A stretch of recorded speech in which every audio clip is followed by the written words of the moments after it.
اس سے پہلے کہ میں آپ کو عمل بتاؤں، آپ سے گزارش کرتا ہوں، آپ ویڈیو میری دیکھ رہے ہیں تو پلیز اس کو سکپ نہ کریں۔ سکپ کرنے سے سارا عمل آپ کو صحیح طرح سمجھ نہ آ پائے گا، جس کی وجہ سے آپ کو نقصان ہو سکتا ہے۔ نقصان سے بچنے کے لیے ویڈیو کو آخر تک دیکھیں۔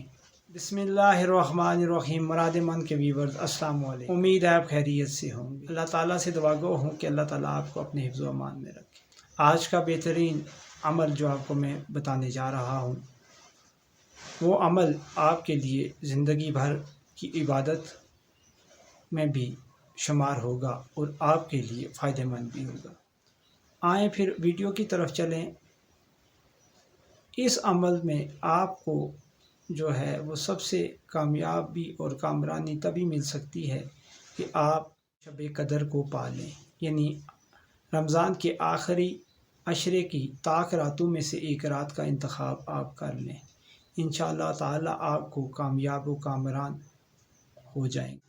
کوئی بھی چیز ہو، محبوب کو حاصل کرنے کا عمل ہو یا کہ آپ کی کوئی اور حاجت ہو، ان سب کے لیے یہ عمل انتہائی مفید ہے۔ اس عمل کے لیے آپ کو جو ہے وہ 21، 23، 25، 27 اور 29 رمضان کو یہ عمل کرنا۔ تو عمل بتاؤں مگر اس سے پہلے اگر آپ میرے چینل پر نئے ہیں تو کائنڈلی اس کو سبسکرائب کر لیجئے، ویڈیوز پسند آئیں تو لائک کیجئے، بیل آئیکن کے بٹن کو پریس کر کے آل پہ لگا دیجئے۔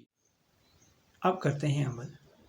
آپ نے بعد از نماز عشاء جب تراویح وغیرہ ادا کر کے گھر لوٹ آئیں یا مسجد میں ہی عبادت میں محو ہوں، چونکہ یہ خاص راتیں ہوتی ہیں اور پوری رات کا ہے وہ قیام ہوتا ہے، تو اگر آپ پوری رات کے قیام میں ہیں تو اس کو آخر پہ سحری سے پہلے پہلے کر لیجئے، فجر سے پہلے پہلے، کیونکہ اس کے بعد آپ نے آرام کرنا ہو۔ تو آپ یہ کیجئے کہ فجر کی اذان سے پہلے پہلے کر لیں یا سحری سے پہلے کر لیں، آپ کی مرضی ہے۔ آپ نے 8 رکعت نماز نفل نیت کرنی ہے اور اس میں آپ نے ایک ہی سلام میں یہ 8 رکعت پڑھنی ہے، اور 8 رکعت کے اندر آپ نے ہر رکعت میں 5 دفعہ سورہ اخلاص پڑھنی ہے۔ یہ پڑھنے کے بعد آپ نے جو کام کرنا ہے وہ 8 رکعت کے بعد سلام پھیرنا ہے۔ ہر قعدے کے بعد آپ نے سلام نہیں پھیرنا، بلکہ 8ویں قعدے کے بعد آپ نے سلام پھیرنا ہے۔ پھیرنے کے بعد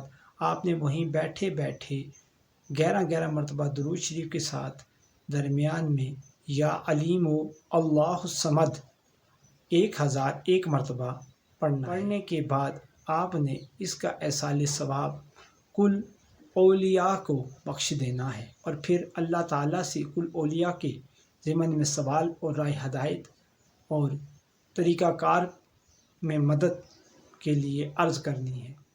کسی ایک رات میں ایک بزرگ تشریف لائیں گے جو آپ کے خواب میں ہوں گے اور خواب میں آ کر آپ کو سارا طریقہ سمجھا دیں گے۔ یقین آپ کو یہ بہترین عمل آج بہت پسند آیا ہوگا اور اس سے آپ ضرور فائدہ اٹھائیں گے۔ مجھے دیجیے اجازت، اللہ حافظ۔